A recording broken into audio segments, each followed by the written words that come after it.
Hi, everybody. I'm Ralph Ben-Murgy. This is my podcast, Not That Kind of Rabbi. For the sake of clarity, I'm not a rabbi. And if I was, I wouldn't be that kind of rabbi.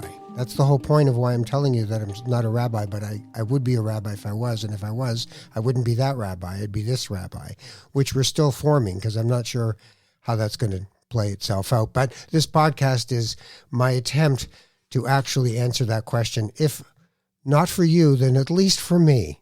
It's a small thing I can do. And in the process, I'll end up talking to some fabulous people, and we'll have really wonderful conversations.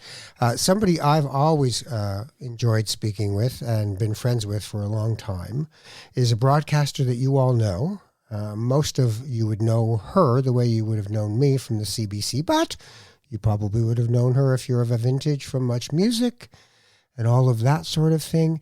And now you know her from Pondercast. And Pondercast is her podcast. And I am a subscriber to Pondercast. I saw that happen. You know, Thank you, sir. Okay, but you know what I realized? I thought I was. I literally thought I was. And then I was looking through some stuff about you today to remind myself of anything. And I thought, I'm not a member. Okay, I think I should probably do that now. Yeah, I get a T-shirt. The energy you put out into the universe about that was helpful as well. It's a lovely thing. Laurie, how are you? I'm great, Ralph. How are you? I'm good. We'll be talking about all kinds of things, but one of the things I wanted to talk to you about, and I don't know where you sit on this spectrum, was the idea that I hear this a lot from people. Now, as someone who belongs to an organized religion and sees value in organized religion, unlike most of my friends, I get a lot of people telling me and when I do spiritual direction, I get this too, where someone goes, look, I forget the God thing. I'm not religious. I'm spiritual, but I'm not religious. Welcome. We're gathered here today because we are spiritual, but not like religious, you know?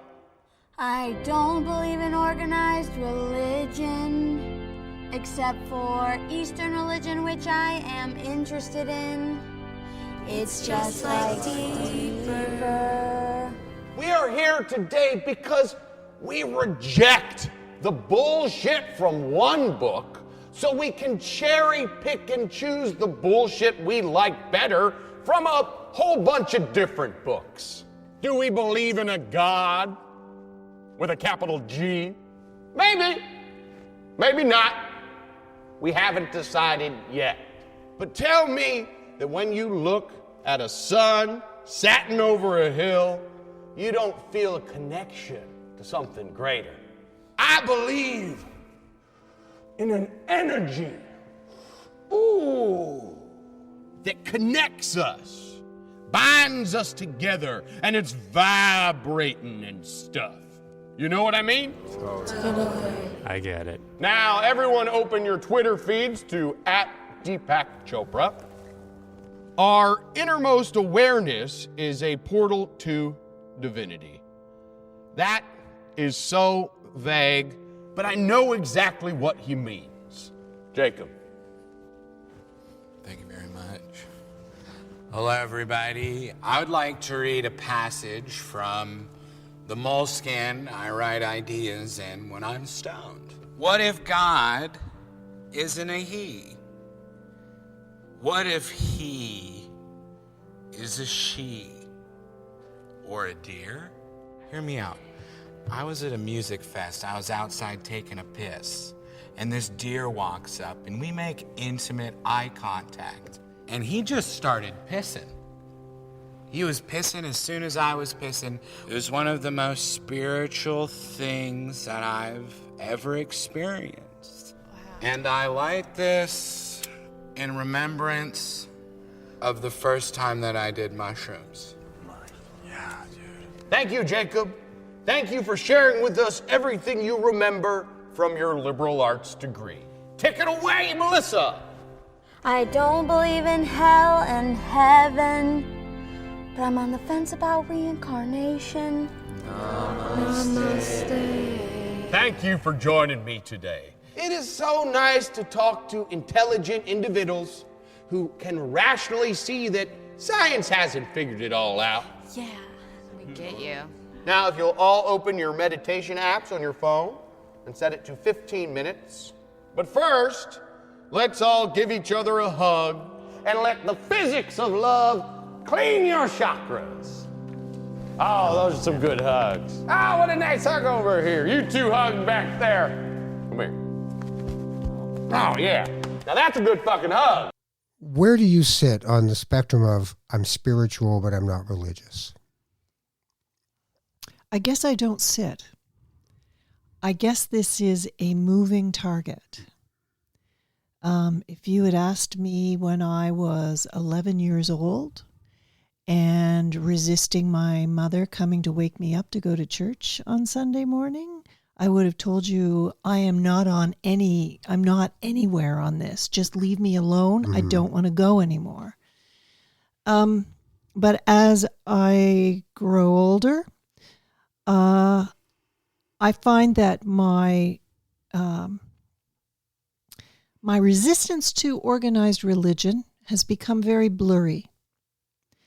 And I understand that a lot of us are looking for the same answers to the same questions, but we're just starting at different places. So let's go back to the 11-year-old. What made the 11-year-old give up on it? I wanted to sleep in on Sunday mornings. And I didn't like the having to get dressed up on the Sunday morning, and I was bored. I was bored. Right. That's it didn't what speak gave to me, you. No. My parents were mildly involved in the community that was the church, the United Church. Mildly involved. My mother was a counselor, Canadian Girls, CGIT, Christian Girls in Training, I guess it's called. It's a frightening title. Yeah. In training for what? Okay, let's talk about the patriarchy. Yeah. That's what we're here.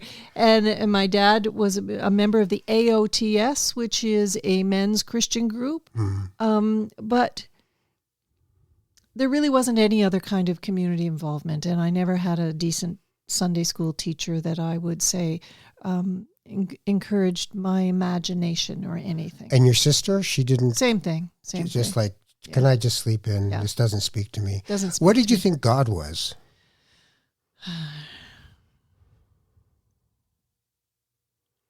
I thought God was a very forgiving, big, huge idea.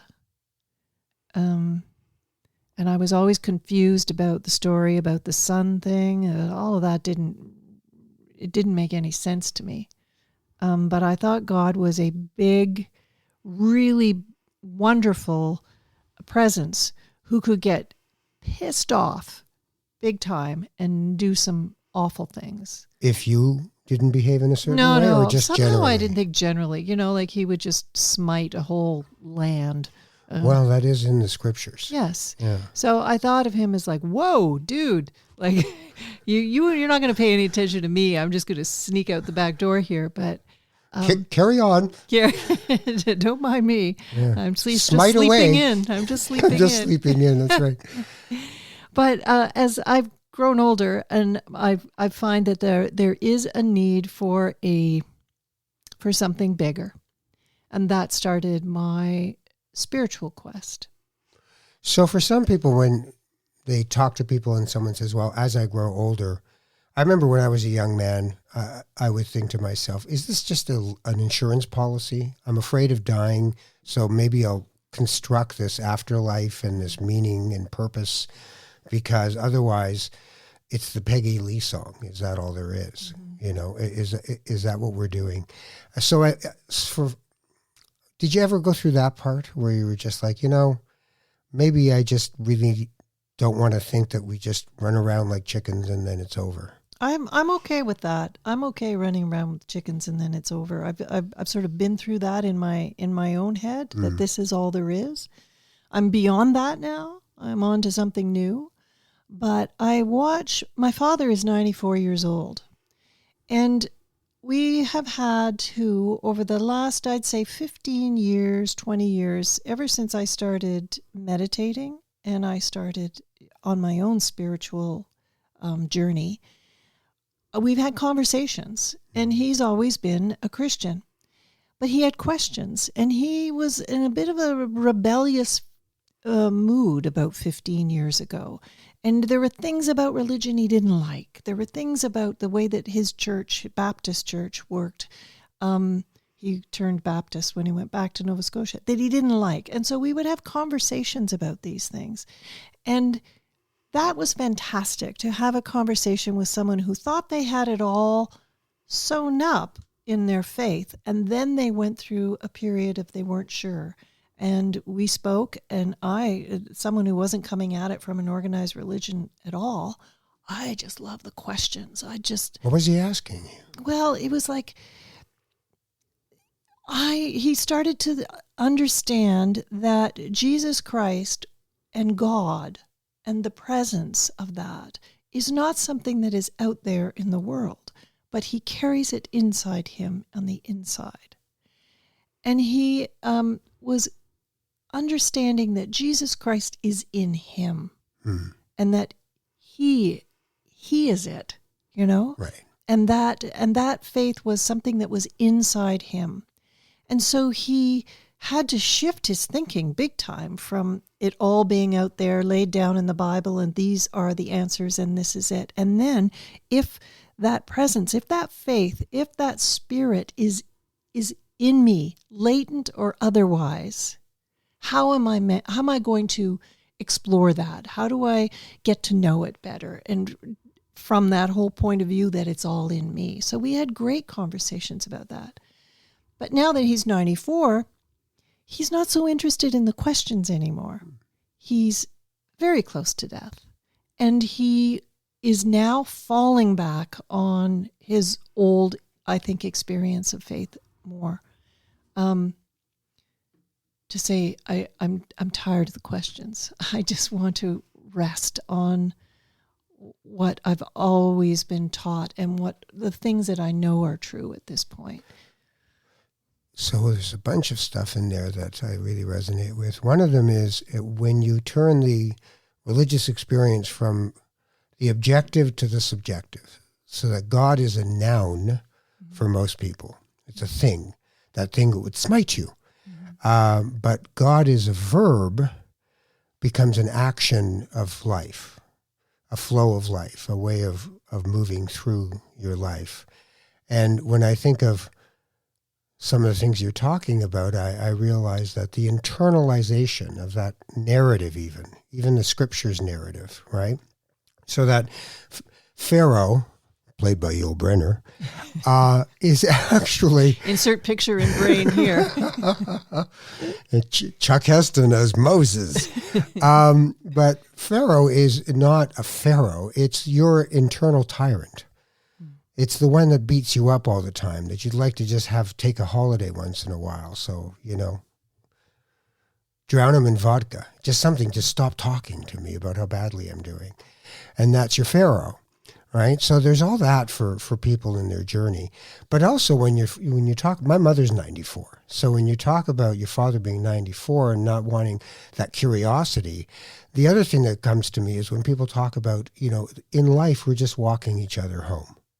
I love that phrase. Right? Love that phrase. Because that's what we're doing, right? If we're engaged in the process of actual life, as opposed to, spectators and critics and judges, but really, to take your father's arm and say, let's just take a walk, and not say, no, wrong turn, you got to go this way, but to just walk them home, to witness life with them.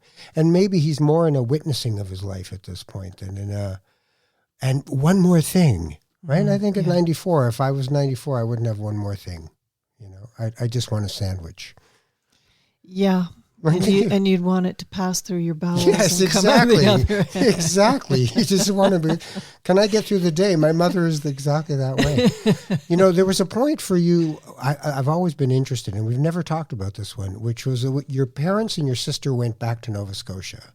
And you didn't. No. Why didn't you? I was young, and I did not. I was out on my own. I was out early on my own. I How think I old was were you? 17, living Okay. on my own. So I had been out of the house for a couple of years when my parents decided to move back. And there was no way I was going to a small town in Nova Scotia after growing up in Toronto. Right. There was just no way I was going to do that. So I stayed and went through that. All of a sudden, it was a whole new way to negotiate with your family, right? Because all of a sudden, they left me. It was the way I looked at it, and it was like I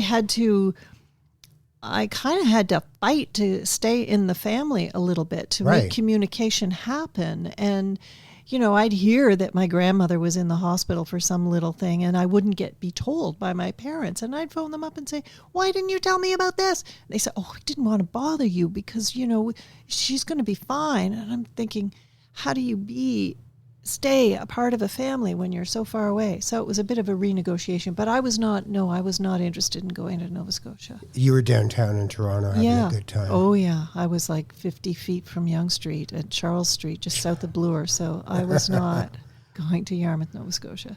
Well, I hear you. And things went well. I mean, I when I talk to people about life and spirituality, there's the part of your life, the ego part of your life that runs your life. And it can, if you have a good one, if you have ambition and brains and skill and all of that, you can have a pretty good time without having to think about the bigger questions. When you were going through all that stuff of becoming Laurie Brown, right? Was there any contemplation or reflection in that, or were you just in it? I have no memory of those times. Really? It's really interesting. I have a terrible memory of the things that I've done in my past. I think I was so in it and just doing what was coming along. I didn't stop to take stock. I didn't have a perspective of me on the outside looking in at what was going on. Even though you were objectified as now being this Laurie Brown thing, as opposed to, oh, I'm actually just a human being and put on my shoes one at a time and all that. Just nothing. I didn't really notice it. And I'd go out for dinner with a girlfriend of mine, and she'd say, "Is there something wrong? Have I got something in my teeth? Is my hair okay?" And I go, "No, you're fine. Why?" She says, "Everyone keeps looking over here at me, and I can't figure out what the fuck is wrong with me." And then she went, "Oh, they're looking at you. Yeah. They're looking at you." I thought, "What? They are?"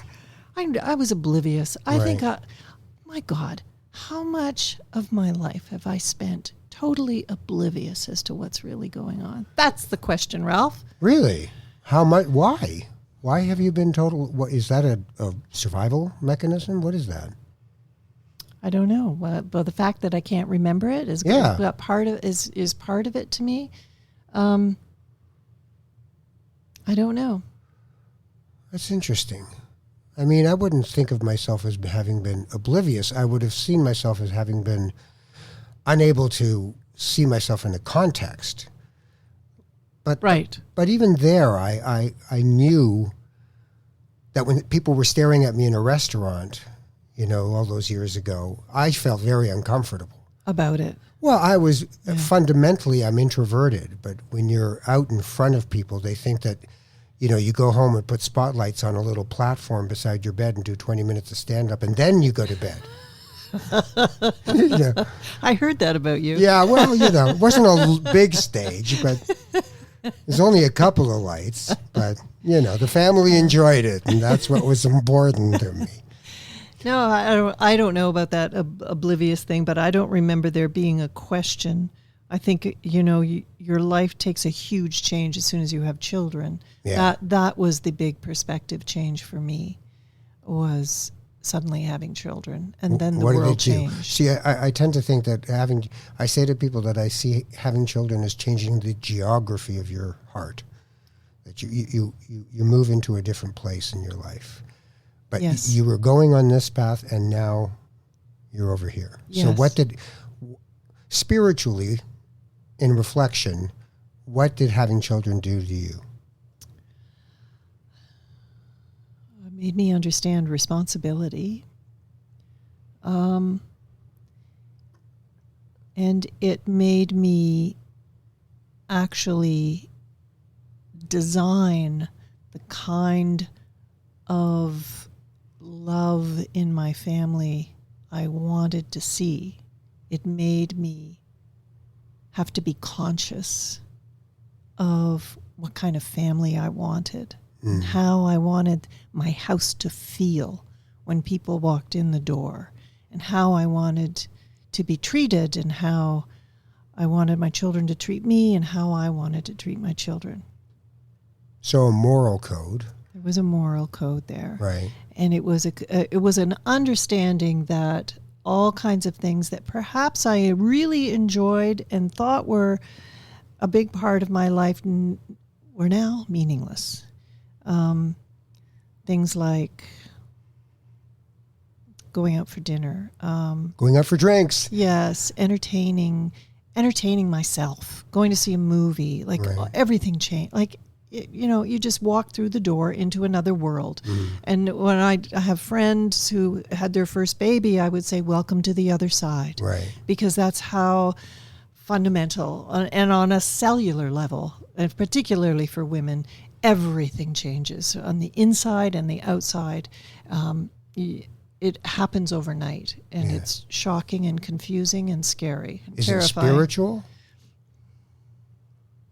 Yeah, you get a glimpse of the big picture, for sure. I think the moment that you look at your child in absolute awe and wonder, you look at your child, and all of a sudden the world gets very, very big, very big. Awe and wonder, which are basic elements of a religious or a spiritual life. Matthew Fox, the excommunicated Catholic priest, who was kicked out of the Catholic Church because he accused the church of worshiping Jesusolatry, as he called it. Yes. And that it had devolved into this worship of Jesus. And that he said, what we've lost is awe and wonder. And you're saying when you get those children, you get awe and wonder. One of the other things that occurred to me when I started having children was almost immediately in my first kid, I thought, and now I'll die. Because One in, one out. right, it was just automatic. It was like, okay, well, you have just put someone here on the planet. Your work is done. You can die, and they'll carry on. Which was not for fun evenings for me. Having to think of that, I was like, wow. Now, because I'd always been thinking about death, and I just thought it was God's cruelest joke. Well, it's funny because as a mother, I thought sort of the exact opposite thing. So the baby comes into my world, and I'd say to myself, now I can't die because this Right. baby needs me. And I look at the baby's father and say, you shape up. Look at your diet. Look at this. We got to be around. We have a responsibility. Yeah. We can't live the way that we used to. So that's what my wife is doing to me. Yes, that's what she's doing. I was wondering, is she just hucking me, or is there a reason? I have a 10-year-old, and people always say at my age, oh, well, it keeps you young. And I say, no, it just makes me not want to die, because I have to really take care of them. I mean, I really don't want to disappoint him to go, oh, yeah, my dad died when I was 9. Every year it's like, okay, he's not going to have to say when I was 10. Maybe it's when I was 11 or 33, even though I'll be old. Oh, my God. Right? So all those mortality pieces fall into place. I want to switch gears. I want to talk about this Laurie Brown, because I certainly have felt and seen. It started when you were doing the late night show on CBC. I still call it CBC Stereo, Radio 2. Yes. And noticing that you were musing, that you were ruminating, that you were thinking about things, that you weren't, you and I started in the business of selling other people's product, right? Yes. Arts journalism. Yeah, and it was all about promotion. Whoever was coming through town, and how we could pretend that this was you just happened to drop in and tell me more about your new album, but here I found something different. How did that evolve? How did you move into the space where it's not just about, and here's the next tune? I think I was ready for it. I wanted to go there. I knew that on late night radio, you're talking to people who are probably, for the first time of the day, can get lost in their own thoughts. And that's where their interior selves reveal themselves, is usually late at night. Kids are in bed, dinner's over, that's our time. And that is my favorite thing in the world, that space, that chance to let your mind go where it wants to go, and to make up shit, figure out how you feel. Because I think most of us move through our day pushing aside the basic reactions and emotions that we have to a lot of things, because we got to get things done. We're working with lots of other people. We can't take offense at that right now. We've got to do blah, blah, blah. And then I come home at night, and I think for most of us, then there's this flood of emotional whatever that hits you. And that for me was my time to sort of, what was that anyways? What was it how did I feel about that? And there's good and bad things about that time. And I wanted to be on radio, and I wanted to be in somewhat the same head space as the people listening on the other side. But this is where my mind was going. And I wasn't finding any outlets anywhere else where, if you wanted to talk about death, if you wanted to talk about feeling deeply depressed, or you're worried, or you're anxious, or you're exuberant about a new idea you had, and you're feeling creative at night, and what that does to you, and where I wanted to create a space where every emotion could be experienced and expressed without making excuses, for, here's a dark thought, sorry, but I just wanted to do it. And because grief has been outlawed in our society, sadness and grief are now not acceptable emotions. And it's making us sick. And I wanted to have a space where you can have those things as normal, because they are normal. It's like when I go see my therapist, how much do I laugh in that therapy session? And I got some shit to deal with, and yet I laugh. We find things to laugh about all the time. So I wanted a place where the conversation could feel whole. Ooh, that's a lot. Because you did, one of your podcasts recently was on our denial of death. And when you speak about grief, it doesn't sell things. I remember at the CBC, I said I wanted to do a 10-part documentary series on death. And the powers that be at the time looked at me like I was nuts. Yeah. We can't sell stuff if you do that. But I guess what you were doing, and part of this was letting that evolve through a public broadcaster, I will say, right? The first inklings of any kind of rumination that was outside the norm, I would have gotten from Chum FM when we were kids, from David Marsden and Brian Master, all these guys talking about, Pink Floyd making an album and the insanity in the corner of the room that ended up being the genius of all of this stuff. And then it all died away. And then it all became 7:23 in the afternoon, boom, FM, and off we went, right? And it was just the end of our lives as we knew it. So I feel like what you're saying is I wanted to reclaim the wholeness of, I'm a whole human being, and guess what? I know you are too. That there are other parts of you that are verboten.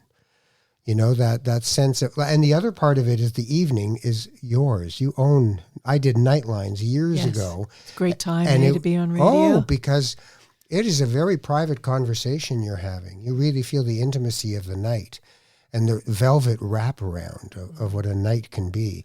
And the day you have to share with everybody, right? So yeah, I totally hear what you're saying. And it would have allowed you to, Did you find yourself becoming more expansive as a person at that point? Because your voice is public and private, right? Yeah, I went through like a massive life shakedown right before I started the radio show. I quit CBC television. I remember. Not because I wanted to, but things they were designing a new show and I was going to be the host and it was all great, and at the last moment they did a whole bunch of things that were ridiculous and I thought, I can't fucking do this. And I thought, I'm just going to quit. But I was very unhappy at the time, and I thought quitting my job would help, but it turned out it was my marriage that was really the problem. And then that fell apart too. And then I found myself moved out in a small house, sharing custody with 2 kids, one in high school, one in middle school, and thinking, what the hell am I going to do now? So, everything fell apart. And then I rebuilt myself, I think, in a different way. So those building blocks, where'd you get them? What'd you do? I reached out to anything that would help. I had a therapist, which was helpful, but there was a sign on a hydro pole on my new street. This woman was starting a meditation class, and I thought, I'm going. And I thought, I have to have some kind of help, something to support me on a daily basis. And that turned into a practice that's been going now for over 15 years, and it has really supported me. And that really was the beginning of a brand new spiritual life for me, a real one. And I think it feels like a cliche to have to say this, but I think it's true. I think that you have to know real trouble to get to find a way to look at your own spirituality. I think you have to start from that place. The bended knee. Yes. Right? The humility that's required to allow for something greater than you in your life, whatever that is. Yeah. Right? The fall from grace, even if it's a fall from grace of your own life. This is not my beautiful wife. Yes, the talking heads, right? Exactly. Right? This is a mirage. Like to the outside world, it looks like I've got everything. I remember when you left TV, that I actually sang Brown Eyed Girl at your goodbye party. Karaoke goodbye girl. That's yes, right. That's right. That was great. But I was surprised. And, our desks weren't very far apart. And you were like, okay, I'm out of here. And I really admired the fact that you were saying, okay, I'm out of here. Because you didn't have to. It's when you don't have to do things that they become more interesting. Yeah. And you didn't have to look at that pole that day and see that meditation sign. Tell me about the practice. How has it evolved? How did it start and where is it now? It started as a survival mechanism, just to get down on the floor and feel the ground. And there is a ground there. And to reconnect with some kind of ground. And it evolved in a way that I started to feel I got some space. I got some space around me and my emotions and my issues. I started to see a bigger space around me. And my spirituality is really in the earth, in the planet. It is in the trees. It is in the energy of the world around me. That is my big expansive space.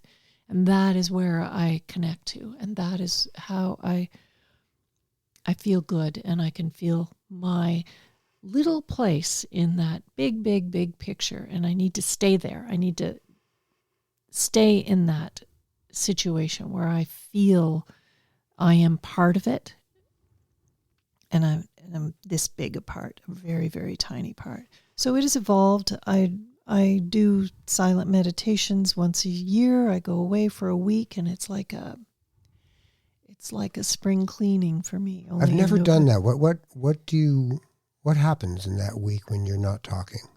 Oh, God, you hate yourself, Ralph. You can't shut up. Your brain just keeps going and going and going.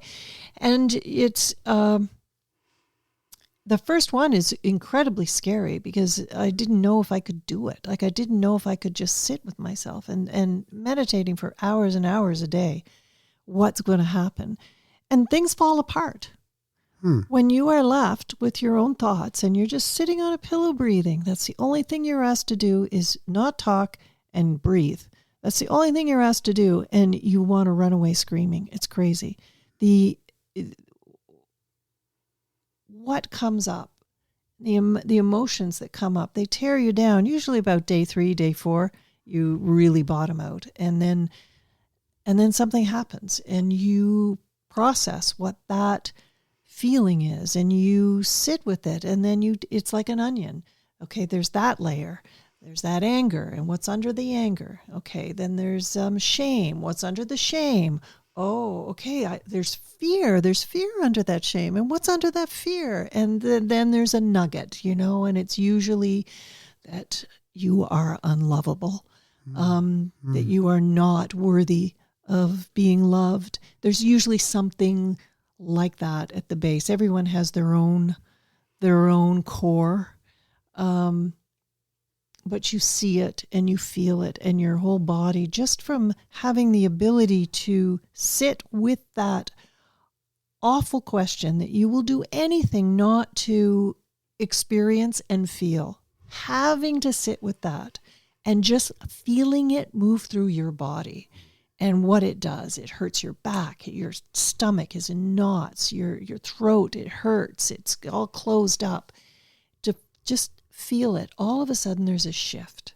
You can feel a shift that happens in your body, everywhere, in the brain, in the air around you, that all of a sudden something has been acknowledged, that you have acknowledged some core fear that you have. And you've sat with it, and you lived through it, and it changes something in you. It's the best way I can describe. It's beautifully described. There's a Hebrew prayer where the word ahava, which is love, and part of that prayer is, I breathe life into the trees, and the trees breathe life into me. So that speaks to that connection you have with the earth and your microcosmic ability to be interconnected with everything around, the unity of all, right? Which I think a good meditative practice lets you sort of find those moments of the unity of all. Moments. They are fleeting. They are fleeting. Someone says, if you meditate for 20 minutes, I said, no, you think I'm actually in the perfect zone for 20 minutes. I had about 48 seconds interspersed in 20 minutes where it was like, I think I was here. I think I was actually here. I was in the room. Well, let's get back to monkey brain, shall we? So, I wonder what I'm going to do tonight. Got to pay that bill. I'm getting tired of the money thing. Oh, sorry. Let's start. Oh, just thinking. Bring it back. Right? Don't judge the thinking. Now I'm judging the thinking. What kind of a schmuck am I? I'm a schmuck. I've always been a schmuck. People know I'm a schmuck still. Is that still a thing for me? Right? So, there's so much of, and that other part that comes out to me when you're talking is how much energy we spend in evasive action. Stop, drop, and roll out of your own life, right? That's what suffering is. Yeah. That is the suffering. The clinging and the grasping and all of those things. And the rigidity against what you think is going to be so awful. That is what causes suffering. So is one of the things that attracts you to the meditative process or spirituality the non-theistic part, that you don't have to have the accoutrement, the God word, the Jesus, the Mary, you don't have to have any of those things. You can truly be spiritual without being religious. Is that part of it for you? It is, for me, it is a practice about questions and not about answers. And I am eternally curious.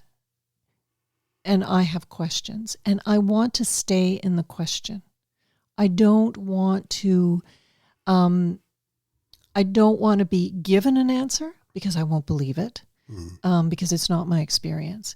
I don't want to say I've figured out a question either, because I know enough now that what I thought I knew in my 20s, I didn't. What I thought I knew in my 40s about certain things and about life, I didn't. It changes all the time. So I want to stay engaged with the big questions. And that's why organized religion doesn't work for me, because I'm not in the answer game. The questions, the mystery, the awe, and the wonder is where I want to stay.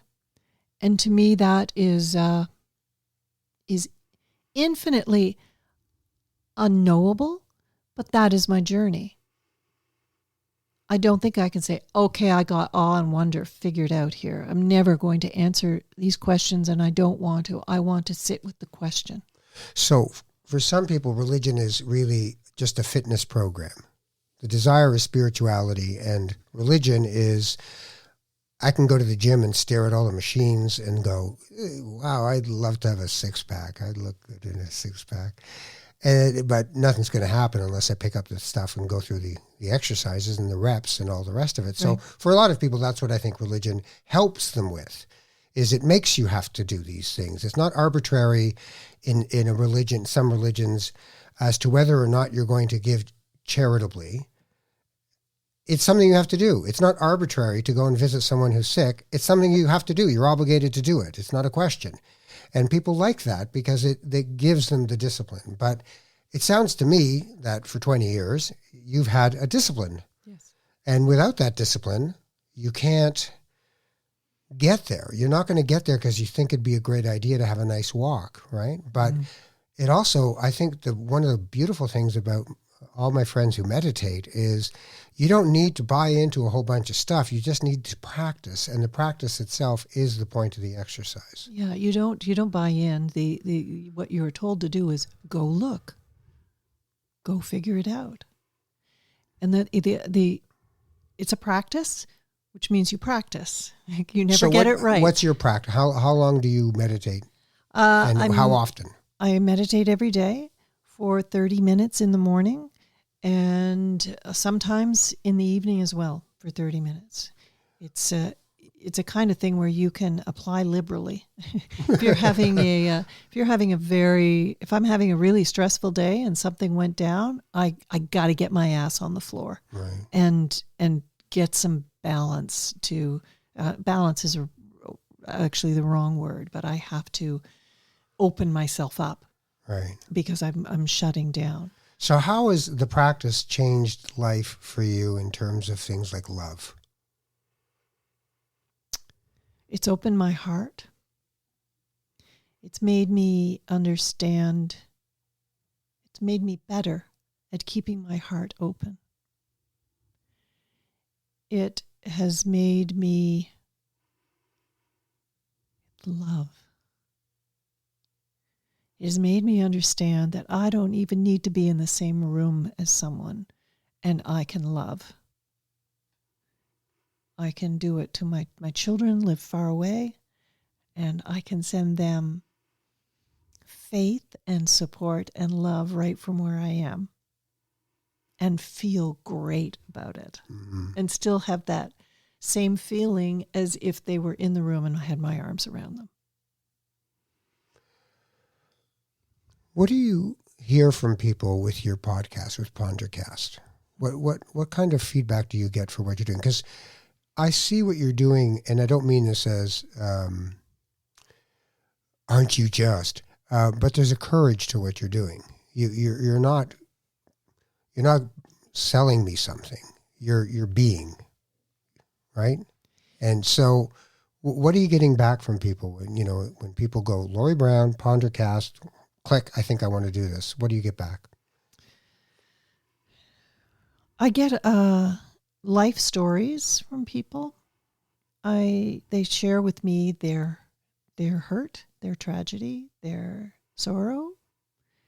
I get a sense of relief from people that they've found someone and something that shares a kind of view that they have about how the world works.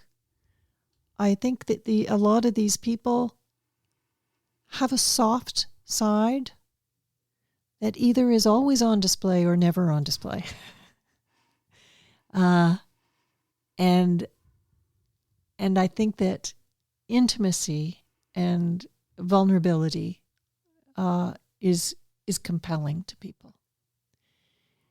And if I am making myself vulnerable on the radio or on a podcast saying something, as soon as you do that, you connect so immediately with people to the stuff that matters. I guess that's what it is. It feels like stuff that matters. They're lovely people. Oh, the people that listen to Pondercast are lovely, lovely people. Well, I keep thinking the extreme representation of all that is wrong in the world. Even in our old employer at the CBC, this gross misrepresentation of the world of someone got stabbed at Burnhamthorpe and Nielsen, and it just goes on and on, where there's 3 million people in that city, and two almost all the time completely lost young men are perpetrating a violent crime on each other, and we're supposed to live in this as being what this life is. Mm-hmm. And if it's not that, it's the whole world's on fire. Mm-hmm. And yet, I go and walk a little 10-year-old to school, and all I see are people kissing their kid on the head as they reluctantly take the kiss and go into the playground and say, all right, see you, Dad. Bye, mm-hmm. Mom. Mm-hmm. Right? I see people wanting to love, those people around them. And it doesn't mean we're all good at it, but we don't get that much practice. Mm-hmm. It's, we get a movie as to, you're supposed to be married and it's supposed to be a great movie every night, You're on your honeymoon for 47 years, So I'd be tired. Yeah, I'd be very tired. And the hotel bill would be unbelievable at that point. Really. I'd be in the Motel 6. You'd say no room service. Yeah, no room service. I'm cleaning up on the side. The room, it's costing us a fortune. The pool itself, I got to clean. But, I really wonder about how you what Pondercast does for me, and what you do for me is I know you as we go through this life, is really that it's the vulnerability is the only place that we can take refuge. It's not behind the barricades. It's not, getting survivalist tinned soup. It's not going to. We're not going to cut it that way. We got to decide to just take the heart. In Hebrew they call it the klipa, the hard shell around your heart. And then the Day of Atonement, the Yom Kippur, you knock on your chest as you talk about each of your sins. And, Leonard Cohen, the crack is where the light gets in. Yeah. He gets that from that whole process called a vidui. And he's doing that, because Leonard Cohen's a rabbi. I mean, I asked him once, are you Jewish? You're Buddhist, right? Because he just spent 6 years at a monastery. And he went, I'm Jewish. What are you talking about, Buddhist? I said, but you were just in a monastery for 6 years. And he goes, I will always be what my origins are. I just have to build a fence around it. Protect the sacred, right? And that's the thing, I think, as we get older, that perhaps is the next work, is to be able to, that 30 minutes, that is building a fence around the sacred of your life and not just turning it into the profane and the material and the ambitious. And do you know who I am? Yeah. Do you know who I think I am? Do you know who I used to be? Do you know who I might be one day again? Oh, go home. The thing that I like about organized religion, and it is similar to meditation as well, is that there is repetition. The idea of being told the same stories over and over again, of showing up in the same place once a week and being told what's important, is something we humans need. And that is the one thing about organized religion that I like. If to go somewhere and to be reminded every week, look, this is what's important about your life, your neighbor, your child, your wife, this and that, and how you live your life. These are the things that are important to you, because we have to be told again and again. And there's nowhere else that it's happening. We have to do that for ourselves. We have to find a way to do that, to be reminded constantly.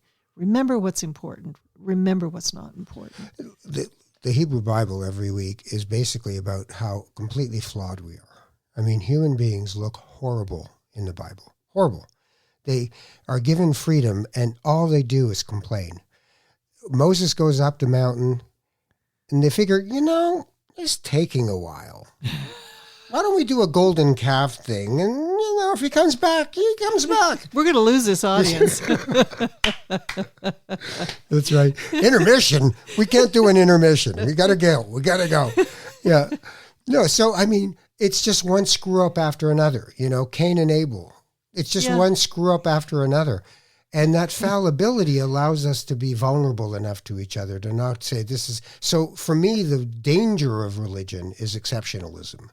Uh-huh. My team is better than your team. Yes. I'm a Mahayana Buddhist. No, no, I don't do that. I'm a Theravadan. We just breathe. We're better. And it's done everywhere because that's the other part of who we are as people is the desire to belong. And that desire to belong means you pick a team. Do I pick when we were kids, it was, you listen to metal? Yes. I don't listen to metal. I listen to prog rock. You listen to prog rock? And we already had picked our teams. And that tendency will always be there. But belonging, that's very interesting because the sort of tribalism that you're talking about that we had and what happens in religion is awful. And it's exceptionalism and it's awful. But belonging is an essential part of being of human. That's what we all want. We all want to belong. So when you do what you're doing, you're writing your essays and you're connecting to your audience and there's music playing as a landscape, an oral landscape with your composer. When you're doing that, I think that's what you're doing, isn't it? It's acceptance, I think.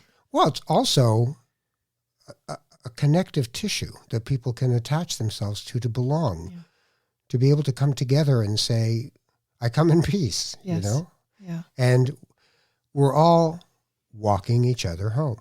We're just doing this thing. And how wide and open do you have to cast your net not to push anybody away is, I find, the interesting question in the podcast is where do you sit? Like, in what spot is the spot that's okay for everyone? So what have you found out about that? It's the intimate, vulnerable spot. It's being courageous with what it is that I'm really feeling and thinking. The more courageous and unsure I am about what I'm putting out, the better job I'm doing, which is hard. But I think that's what it is. That's what I find, that people connect there. They connect to vulnerability. We all feel it, and we've been trying to hide it in ourselves. And when someone else does it, I think it's encouraging to see vulnerability in someone else, and it's enticing. And then I worry about you, because then I think you're mining the most sacred part of who you are for people.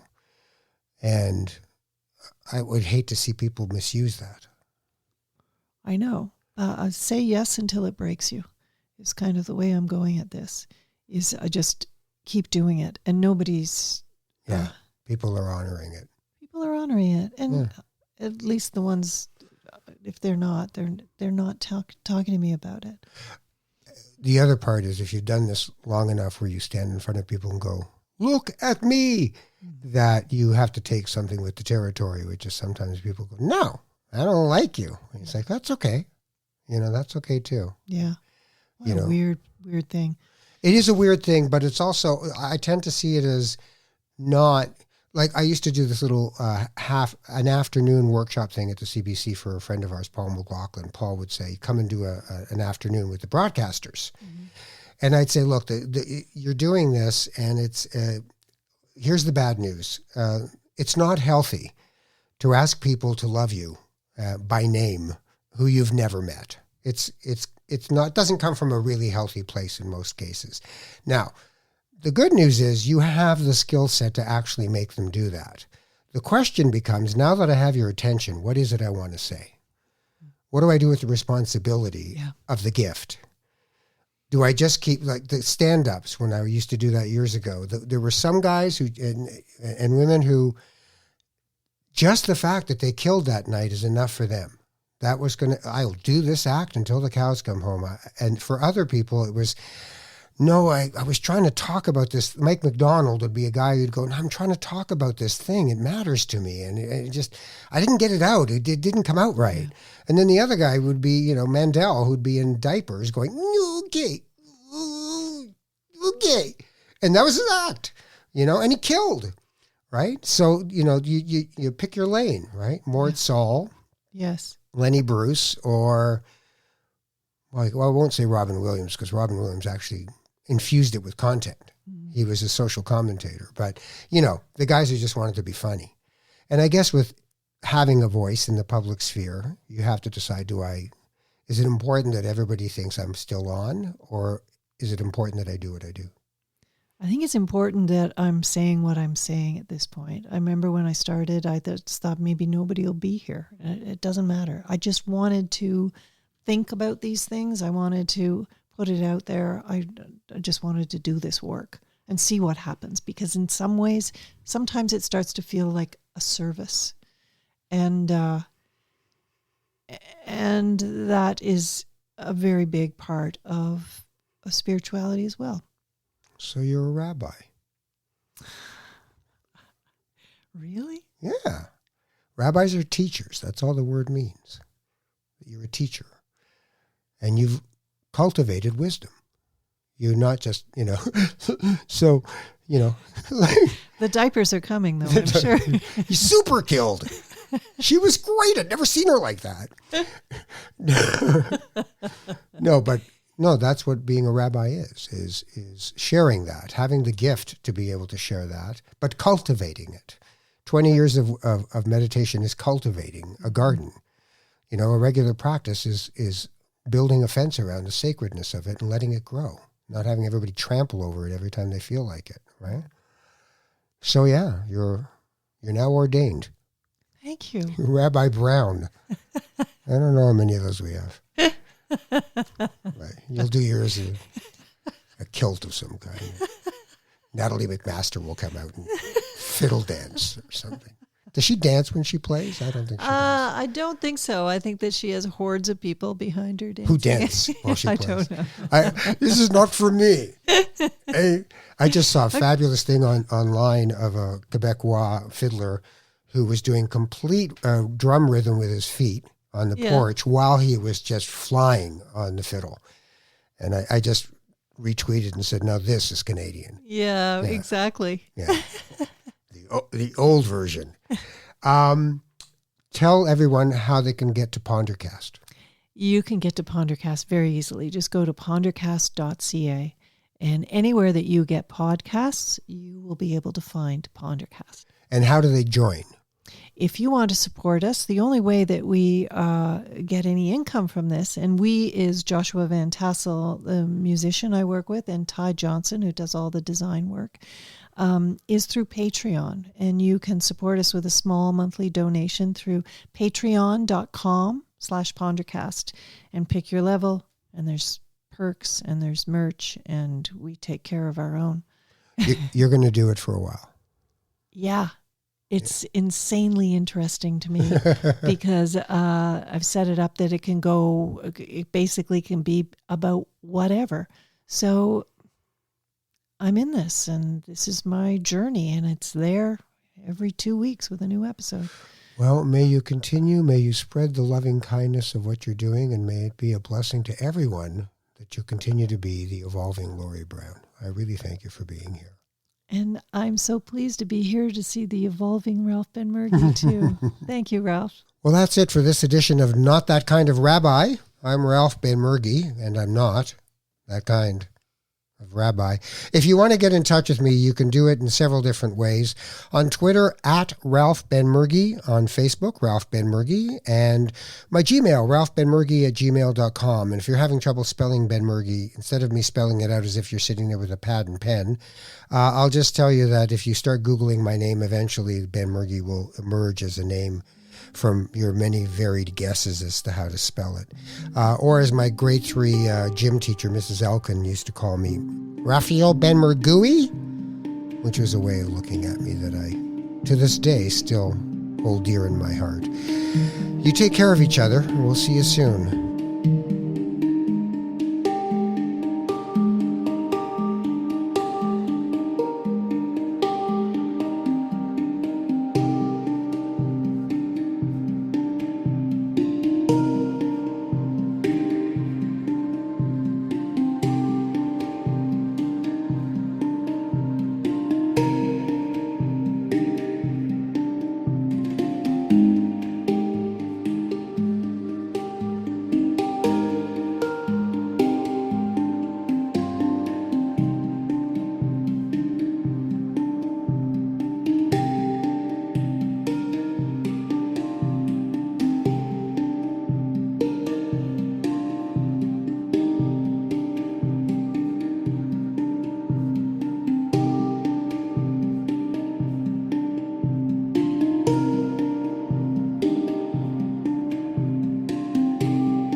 This podcast has been produced by TMDS and accelerated by Roam Phone.